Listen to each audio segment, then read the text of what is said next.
Hello, I'm Sandra Viktorova. Thank you very much for joining us.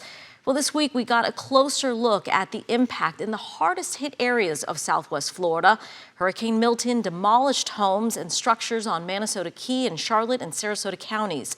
Across our region, folks are now waiting to find out what help they'll get from their insurance companies and FEMA. Go with brother, let's go offload that. An army of helpers came to the rescue of Lee Carpenter at a very tough time. It was overwhelming yesterday. It was just, where do you start?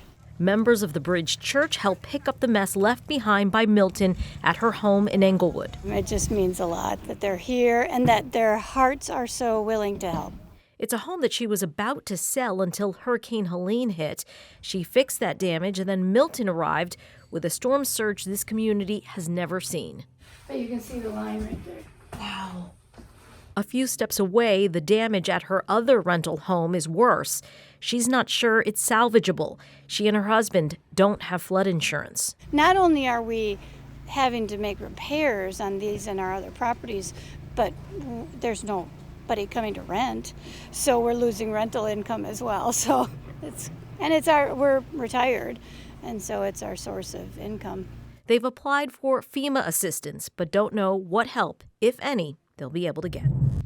So what type of help is available to hurricane victims and who qualifies? Joining us now is FEMA spokesperson Ruben Brown. Mr. Brown, thank you so much for your time.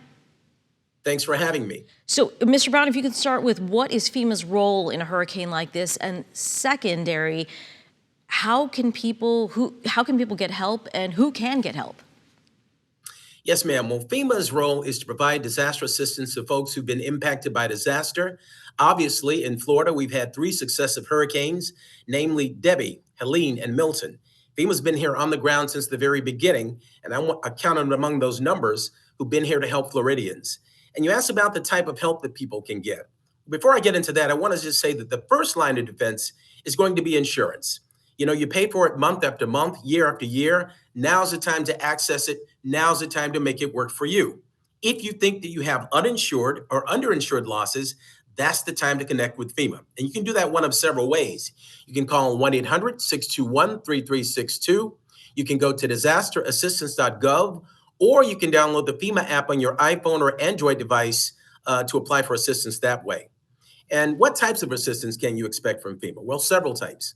First of all, rent, repair, replace. In other words, if your primary residence is damaged, FEMA may be able to help you with rental expenses. Also, replacement assistance. If you have personal items that need to be replaced, things to make your home safe, sanitary, and functional, FEMA may be able to help you with that. And also replacement of certain items that are maybe structural components, things to make your home very safe and secure. We may be able to help you with that as well. FEMA may be able to help you with what we call other needs assistance, things like transportation expenses, childcare expenses, disaster-caused medical expenses, dental expenses. All those things may be eligible for FEMA reimbursement or grants, but the only way to find out is to call the number 1-800-621-3362, go to disasterassistance.gov, or download the FEMA app on your iPhone or Android device, and hopefully we can assist you with one of those items. Can you take us through the process of applying? Absolutely. Well, as I mentioned, it's going to be a call, a click, or a text. You make that connection with FEMA. A caseworker will then take your information. We will assess your case, and then it will be processed. After that, you can expect a visit from a home inspector. They'll come out to your home. They'll look around your home to verify the damages. And thereafter, based on your eligibility, you can expect to receive assistance from FEMA, either direct deposit in your banking account or receiving a check in the mail. You'll also receive a letter telling you what type of assistance you got and how you're expected to use that assistance. So that's typically the way it goes. But the key in all of this is to apply if you have uninsured or underinsured losses.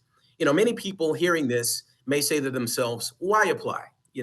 I won't get assistance. There are thousands, millions of people out there who are in my same position.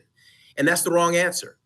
You don't want to delay your recovery. If you think again that you have uninsured or underinsured losses, that's the time to connect with FEMA. And we encourage you to do that as soon as possible. I also want to mention that when you connect with FEMA or your insurance company, it's very important that you document the damage. take photos, take pictures, document on lists some of the losses that you had. So when you're presenting that information, we've got as comprehensive a list and understanding of what you lost as best as you can. So that's part of the process. We want people to apply if they think they have those needs. We don't want them to delay their recovery. Right. Get it started as soon as possible. So real quick, if people are denied, what is your message to them? And I just want to, real quick, if you can mention for folks who might be renters and business owners, they can seek help as well. Absolutely. If you are a renter, you can come to FEMA. We can help you with that rental assistance. If you own rental property, that's construed as a business, you want to go to the SBA, and that's going to be sba.gov/disaster. Those are our partners when we come into theater for disaster relief and assistance. They work with us side by side, and they're here as we speak. If you receive an ineligibility letter, you said denied. We don't like to use that term, somewhat derogatory, but if you get that letter, then what you want to do is make sure that you appeal. There may be something as simple as missing a word or words on your application. Maybe you misstated something. Maybe we couldn't verify the occupancy, the ownership, the identity of the person who owned the property. So it's very important that you appeal as soon as possible, and hopefully any changes, any additions to your application will improve your chances of eligibility. Mr. Brown, we thank you for your time. Thank you, ma'am.